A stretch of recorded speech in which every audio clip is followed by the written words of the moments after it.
As you know this is day 4 of me being positive. ऐसा कुछ भी नहीं है। I am trying to be positive अपने जीवन में, और इसलिए मैं तुम्हें भी याद दिलाती रहती हूँ। क्या पता तुम मेरी बात सुन के तुम भी इंस्पायर हो जाए, तुम्हें पॉजिटिव रहने का ट्राई करना चाहिए। लेकिन ट्रस्ट मी, भगवान जी is making it very hard for me to be positive. The moment I decide कि नहीं भाई क्या हो गया, मैं तो फिगर आउट कर ही लूंगी, मैं तो सब कर ही लेती हूँ, वैसे भगवान जी कहते हैं नो श्रेया, ऐसा पॉसिबल ही नहीं है, तुम्हारे साथ कैसे कर सकती हो तुम्हें। मतलब देखो, I am trying to be positive, लेकिन मेरा इमोशनल ब्रेकडाउन इतना तगड़ा हो रहा है, पता नहीं क्यों। मुझे पता है पर मैं बताना नहीं चाहती तुम्हें, ठीक है, तो तुम अंडरस्टैंड करो इस बात को। द पॉइंट इज कि जैसे जैसे आप एडल्टिंग में बड़े होते जाते हो तो इट कीप्स गेटिंग हार्डर, क्योंकि एक तो इस चीज़ की कोई किताब नहीं है। एक तो किताब निकालनी चाहिए थी, या तो तुम स्कूल कॉलेज कहीं पे इस चीज़ के लेसन दो कि हाँ बड़े होके ऐसा ऐसा होगा, नहीं, क्योंकि हर एडल्ट अपनी प्रॉब्लम से सफ़र कर रहा है। उन प्रॉब्लम्स को मैं नहीं समझना चाह रही हूँ, और जो मेरी प्रॉब्लम है वो दूसरे एडल्ट समझना नहीं चाह रहे हैं, जो मेरे लिए एक प्रॉब्लम है। आप बड़े हो रहे हो, आपको समझ नहीं आ रहा आपके परिवार के साथ आपका क्या चल रहा है। आप बड़े हो रहे हो, आपको समझ नहीं आ रहा आपके दोस्तों के साथ आपका क्या चल रहा है। मतलब आप बड़े हो रहे हो, जिस इंसान से आपकी बात नहीं होती वो बंदा भी आपको इफेक्ट करके चला जा रहा है। As I was telling you, it keeps getting harder. और मुझे ऐसा लगता है कि every adult has suffered and they have normalize the suffering. क्या हो गया, इट्स नॉर्मल, होता है ये तो सबके साथ। नहीं पर ये क्यों हो रहा है भाई, तुम में से किसी ने क्यों नहीं सोचा कि तुम्हें एक सीरीज निकालनी चाहिए इस चीज़ पे, एडल्टिंग 2.0 एपिसोड 1। हमारे जैसे लोग का क्या होगा फिर। एंड भाई like it is not very easy. आप एक दिन खुश हो, आप उठ रहे हो, दूसरे घंटे आप नहीं समझ पा रहे हो कि क्या हो रहा है, बिकॉज आप खुश हो, आपके आसपास का एनवायरमेंट तो वैसे नहीं। अब आदमी अकेला रहना शुरू कर दे, चलो फाइन, आदमी अकेला रहना शुरू भी कर दे, I am fine with that also, अकेले रह रहे, आगे क्या करना अकेले रह के। My friend lives far away from me, मैं 4-4 घंटे उसके साथ वीडियो कॉल पर रहती हूँ। And then I think why do I live here, I should live there with her only. Then I think my parents will not allow again. और तुम लोग मैरी गो राउंड पे बैठे ही होगे, तो ऐसे गोल गोल घूमता रहता है ना, सेम एडल्टिंग में होता है। तुम वो लोगों को देखे तुम जो ऊपर चिल्लाते हैं भैया रोक दो, ऐसे वाले लोगों से मिले होगे तुम, भैया रोक दो प्लीज, मत बस मत मत मत करो। I am that adult in adulting. मैं भगवान को कह रही हूँ, भगवान जी प्लीज अब बंद कर दो ये सब कष्ट, अब सहा नहीं जा रहा है। लेकिन भगवान वो भैया की तरह है, देखो जब तक चलना है चलेगा, नहीं पर आई am not up for this, I have not signed up for this, मेरा ये पॉइंट है। या तो देखो मुझे ऊपर से नीचे भेजते वक्त मुझसे पूछो, उसमें भी मेरा कोई राइट नहीं, उसके बाद नीचे भी मैं ही फिगर आउट करूँ। हर चीज़ एक बंदा कैसे कर सकता है। आदमी अपनी मेंटल हेल्थ पे ध्यान दे तो फिजिकल हेल्थ खराब है, फिजिकल हेल्थ पे ध्यान दे पता चलता है नहीं मेंटल हेल्थ भी मतलब फिजिकल हेल्थ भी खराब ही है। बाद में पता चल रहा है साइंस पढ़ के कि नहीं भाई आपकी फिजिकल हेल्थ आपकी मेंटल हेल्थ की वजह से खराब है, या आप फिजिकली खराब हो इसलिए आपकी मेंटल हेल्थ खराब है। मतलब it goes hand in hand. मतलब आदमी कितनी चीज़ों पे ध्यान दे सकता है। आदमी अपने परिवार पे ध्यान दे रहा है तो दोस्तों के साथ चीज़ें समझ आई, दोस्तों पे ध्यान दे रहा है तो परिवार के साथ चीज़ें छूटे जा रही है। एक आदमी कितना कर सकता है। ऊपर से धीरे धीरे इंसान की जैसे एज बढ़ती जाती है, आदमी से एक्सपेक्टेशन है कि आदमी अपनी फैमिली चलाए। नहीं, मैं खुद को ही नहीं चला पा रही, मैं अपना परिवार क्या चलाऊंगी। Lately I have figured out this, I am not going to get married before 30। अब आई डोंट नो आगे क्या होता है, but I have thought of this, क्योंकि मुझे ऐसा लगता है कि आई एम दैट अडल्ट जो अभी रेडी ही नहीं है कुछ भी करने के लिए। मैं रिस्पॉन्सिबिलिटी क्यों लूँ जबरदस्त, यहाँ मेरा करियर तो बना नहीं है। मैं छोटी सी चीज़ होती है मुझे लगता है क्यों हो गई है, तिल का पहाड़ बनाने की मुझे आदत है। और बच्चों के साथ तो आपको लेट गो करना पड़ता है ना, पति के साथ तो आपको सीखना पड़ता है ना। इतना कैसे सीखूं मैं किसी के बारे में, मैं अपने बारे में ही अब तक नहीं पता कर पाई हूँ। इसलिए मैंने डिसाइड किया कि आई शुड डीले। मेरे घर पे मैरिज टॉपिक्स होते हैं, मैं ऐसा करती हूँ नहीं, and now I have clarified with them also, I am not going to get married जल्दी। क्योंकि मुझे ऐसा लगता है कि भाई फायदा क्या है if we keep passing the trauma generation पैदा करने से अच्छा स्टॉप इट। और मेरे घर वाले के अकॉर्डिंग ऐसे ही रहना है अब तुम्हें, हाँ भाई मैं ऐसे ही रहना चाहती हूँ, क्योंकि मैं थक चुकी हूँ इस पूरे साइकिल से। I am unable to understand क्या हो रहा है। अगर मैं अपने आप को ही नहीं फिगर आउट कर पा रही हूँ तो मैं कैसे किसी और के परिवार में जाकर चीज़ें फिगर आउट कर पाऊंगी। मेरा ये पॉइंट है बहुत सिंपल सा। Even if I am a good person, क्या पता सामने वाला ना हो।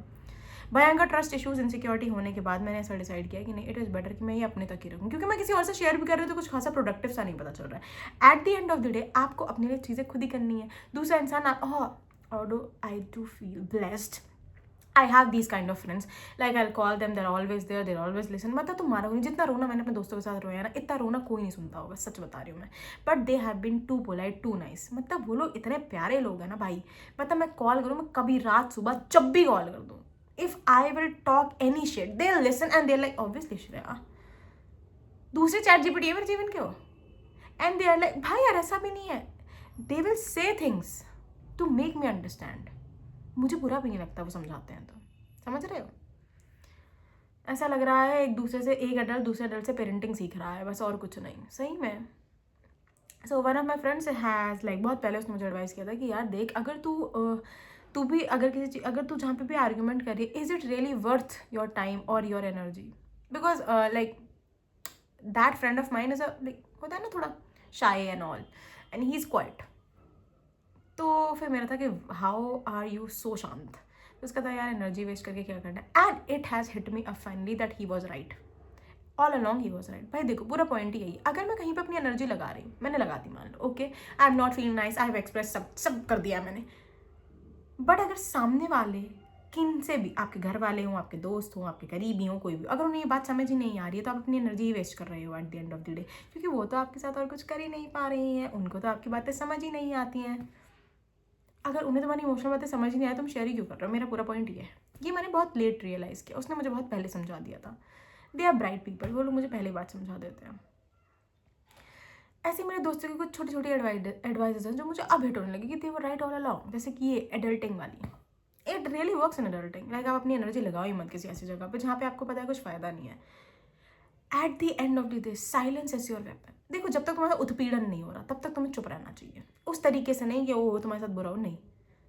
देखो सबके घर वाले अलग होते हैं. कुछ घर वालों के साथ बोल के काम चल जाता है एंड दे इवॉल्व, और कुछ घर वाले ऐसे होते हैं कि मुंह बंद ही रखो, जो उनको लग रहा है लगने दो, है ना. या फिर ऐसा होता है कुछ आपके दोस्त ऐसे होते हैं जहाँ आपको लगता है आपको अपना मुंह खोलना चाहिए, बट आपके मुंह खोलने से चीज़ें खराब हो जाएंगी, तो वहाँ आप अपना मुंह बंद रखें. It is always important two way your options. तो ऐसे ही कुछ कुछ एडवाइस जो मुझे मिली थी, उन सब चीज़ों को लेते हुए मैंने डिसाइड किया कि fine now I will also read books. वैसे मैं पहले भी बहुत ज़्यादा किताबें पढ़ा करती थी. If any of you don't know this, yes I have been a very good reader. COVID के टाइम से ही, उससे पहले से ही मैं बता रही थी ना. I like remember my friend Anjali, पीछे की वीडियोज जाकर देखो. So Anjali was too much into books and she got me into that. So वो रहा मेरे तक बहुत टाइम तक, तो मेरे साथ. बट पता नहीं क्यों फिर मैंने सोचा कि life should teach me. No भाई, life should not teach me. It is very बेकार. इट इज़ मच बेटर तुम दूसरे बंदे की किताब पढ़ के कुछ खुद सीख लो. It gets productive at least, rather than पूरे टाइम सेल करते रहने से. तो इसीलिए like I have a lot of books in my cabinets. अब मैं उन किताबों को जो पहले पढ़ चुकी हूँ दैट इज़ डिफरेंट, जो ऑलरेडी मैंने रखी थी कि मुझे पढ़नी है, अब मैं उनको निकाल के पढ़ूंगी. एंड जो नई भी अच्छी लगेंगे आई बाय. क्योंकि मैं पहले भी यही करती थी कोविड में. I actually didn't use to feel well Covid के टाइम पे भी, बिकॉज कोविड में it was depressive. Then I decided that I should read books and hence here I am still surviving. तो मुझे ऐसा लगता है बुक्स हैज़ लाइक एक्चुअली जितनी भी बुक्स है, it has actually helped me survive. So now I'm going to use that survival instinct once again. And trust me guys, it is not easy to be positive. Rose. It gets very heavy. Like as an emotional person, for me it really gets heavy.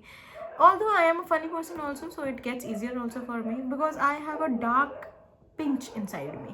जैसे मान लो तुम मुझे कोई बहुत दुख दर्द पीड़ा वाली चीज़ें बता दोगे ना, तो मैं एकदम वो नहीं कर पाऊंगी. मैं छोटी छोटी चीज़ों पे जल्दी दुखी हो जाती हूँ.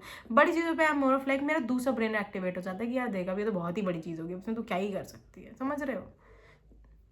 नहीं समझ पा रहे होगे, कोई बात नहीं, मैं समझ रही हूँ. इट्स ओके, होता है. तो इसीलिए मैं कहाँ पे थी, देखो पॉजिटिव रहना चाहिए, मैं भी ये बात मानती हूँ. But I do get it, it gets hard, it is not easy. Trust me, nothing is easy life में. आपको अपनी लाइफ बनाने के लिए, बिकॉज आपके पेरेंट्स ने जो लाइफ दी, अगर आपको उनसे बेटर करना है तो आपको कुछ और बेटर करना पड़ेगा. लाइक जो जिस लेवल पे होता है उससे ऊपर जाने के लिए उसे स्केल अप करना पड़ता है. एंड स्केल अप करने के लिए आपको कहीं ना कहीं अपने आप को पुश करना पड़ेगा. मन हो ना हो, गो फॉर इट. मेरा भी बहुत सारी चीज़ों का मन नहीं होता, still I go for it. It's okay, it's fine, क्योंकि लाइफ तो एक ही मिली है ना. इससे पहले मैं वो बुढ़ी बनूँ जो सल कर रहा है, I want to be someone जो बैठे और ये कहानियाँ सुनाए कि यार तुम्हें पता है उस टाइम पे I was feeling low but I decided to not give up. नहीं, आई एम नॉट सुसाइडल. वो वाला गिव अप कभी भी नहीं करना है मुझे. आई वॉन्ट टू लिव 100 साल. लाइक इन अ वे कि ऐसा होता है ना कि I should have tried everything. Like मैं हर चीज़ में, एवरी शिप्स ऑफ माइंड, जितने भी मतलब घर वाले, हर जगह पे I do try to put the most of the efforts कि ठीक है क्या पता मेरी साइड से दिक्कत हो. उसके बाद भी फिर if something is not working out for me, इसका मतलब भाई सामने वाले लोगों का लॉस है, मेरा नहीं है. Same goals for my career also which I started अब फाइनली कि हाँ ठीक है, I should think about it. Horizon is open for me भाई. अगर मैं एक ही चीज़ में ऐसे रहती तो मेरी आंखें अंधों की तरह बंद रहती, लेकिन भगवान ने मुझे अपॉर्चुनिटी दी कि हाँ भाई अपना हॉराइजन ओपन रखो. If you didn't go for MBBS तो ठीक है, तुम्हारे लिए पूरी दुनिया खुली है, तुम कुछ भी कर सकती हो. तो rather than seeing glass is half empty, I would like to see कि glass is आधा भरा हुआ, क्योंकि आधा भरा हुआ ग्लास ऑप्टिमिज्म देता है. मैं ये नहीं कहती, देखो यार, I think fake optimism is also fine. If nothing is working out for you, fake it till you make it. As simple as that. Because nothing was working out for me also. I believe in fake it till you make it. Manifestation is all about faking until you make it.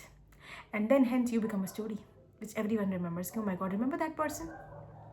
As simple as that. किसी भी इंसान के बारे में उठा के पढ़ लो, ऑटोबायोग्राफी, उनकी वीडियो स्टोरीज, सब लोग कहीं ना कहीं नीचे से शुरू करते हैं, एंड देन देयर फेथ या कुछ भी, fake it till you make it ही उनके लिए काम करके आओ, क्या पता, यू नेवर नो भाई what will work for you, क्योंकि मुझे भी नहीं पता था। I am still trying to figure out, and if I figure out something, I will share it with you guys. So guys, I hope this gives you थोड़ा थोड़ा सा optimism. नहीं आ पा रहा तो लाओ भाई, लाना पड़ता है, जीवन यही है।